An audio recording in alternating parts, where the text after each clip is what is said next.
Adam said defensively, his voice tight. Jeff sat down, a slow grin spreading across his face. And now it's a gift for us. I didn't say anything because I figured we could do it together. Yeah, why don't you just not do it? Adam snapped. Ooh, don't get your panties, which I assume are in your purse, in a bunch, Jeff countered. It's not a purse, okay? Adam insisted, though his heart wasn't in it. It's a messenger bag. And the message is, it's a purse, Jeff said. Probably no panties in there, though. No room. What with all the douches? Adam sighed, defeated. All right, look, I don't like it either, okay. But Jennifer was so excited. She made such an effort to find it. I couldn't disappoint her. Jeff nodded, a rare moment of genuine empathy crossing his face, before being immediately replaced by his usual cynicism. That's very nice of you, truly. But now you're stuck using it forever.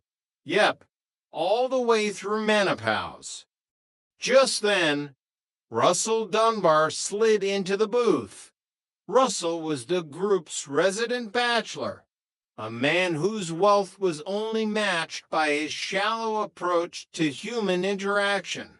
He was wearing an expensive suit and a look of smug satisfaction. I make your stupid jokes. All right, Jeff said, turning back to Adam. But guess what? Last night wasn't the only gift I got.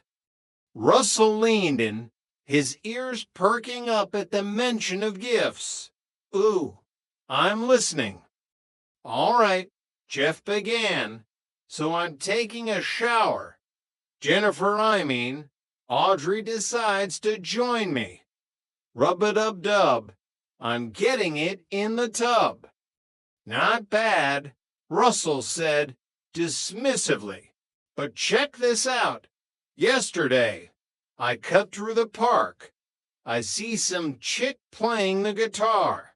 After 10 minutes of pretending I like the Grateful Dead who suck, by the way, we go back to my place, and we proceed to do it everywhere.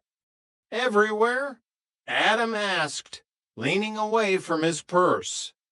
The bedroom, the kitchen, the living room. Russell tallied them off on his fingers. I'm tired. She wasn't. Jeff looked at Russell, then at Adam. The sweaty rainforest comment from Audrey was still echoing in his head. He needed a win. He needed a story that didn't involve chest hair descriptions. Man, I got a story to tell, Jeff started, his voice full of false bravado. Ah, really? Russell asked. Yeah, couple years back. Russell interrupted, laughing. Jeff, if the story starts with when the Twin Towers were still standing, it doesn't count. Jeff deflated. All right, okay. You know what? That bag is for girls. Chapter 5. The Spontaneity Trap. The pressure to be exciting was a slow-acting poison in a long-term marriage. For Audrey and Jeff, the rainforest and Bug Eyes talk had sparked a competitive need to prove they weren't dull. Maybe our sex can be a little more creative and spontaneous, Audrey suggested later that week, while they were browse shopping in a high-end clothing store. Jeff looked at her, then at the dressing rooms.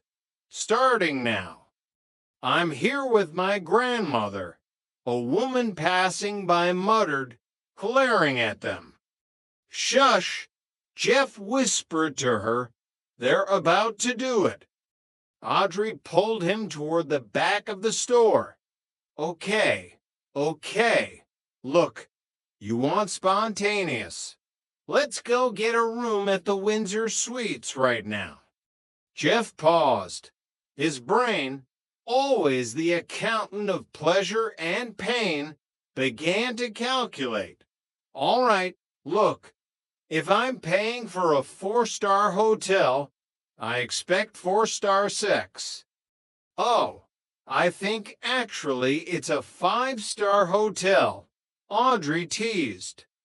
All right, well, Jeff said, checking his wallet, better stop and get some Gatorade.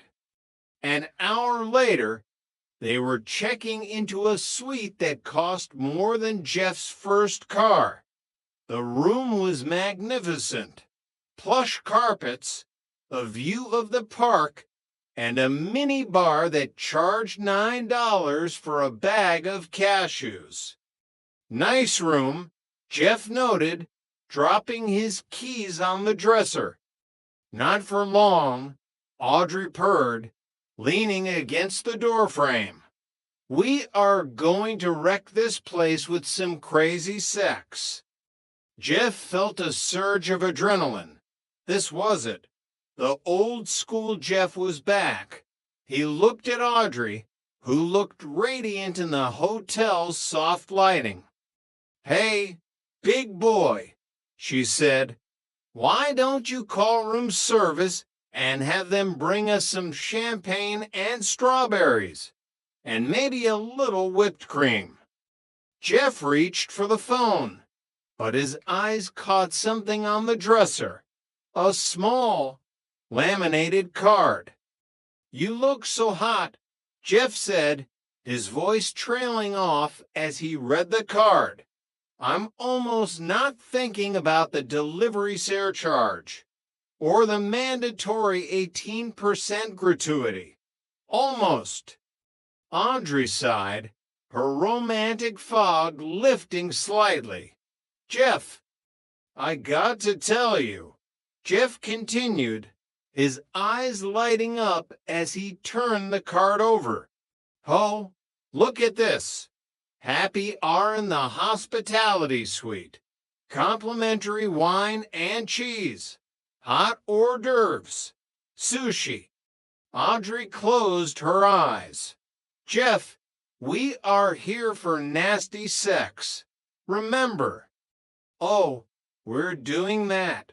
"No doubt," Jeff insisted, his voice rising with excitement. "But they call it complimentary, Audrey. That means it's built into the price of the room.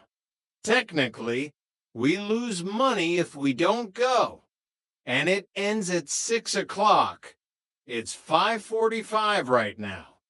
Jeff, how about we go to happy hour, chug a lot of fancy wine, make dinner out of the hors d'oeuvres, come back here, and then tear it up. Best of both worlds.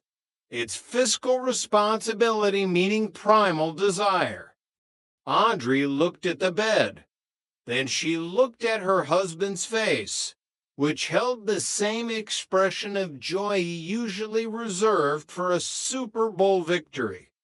"Fine," she muttered. "I'll go get dressed." "All right, I'll see you down there. I'm going for the shrimp."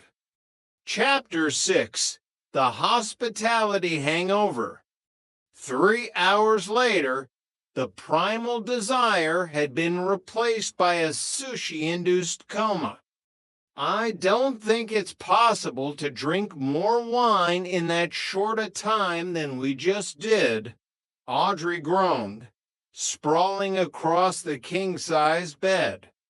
"Not without a funnel," Jeff agreed, his voice muffled by a pillow. "And I put the extra sushi in the mini bar for later. That's tomorrow's lunch, baby. God, this bed is so comfortable." Audrey sighed, her eyes fluttering shut. "Well,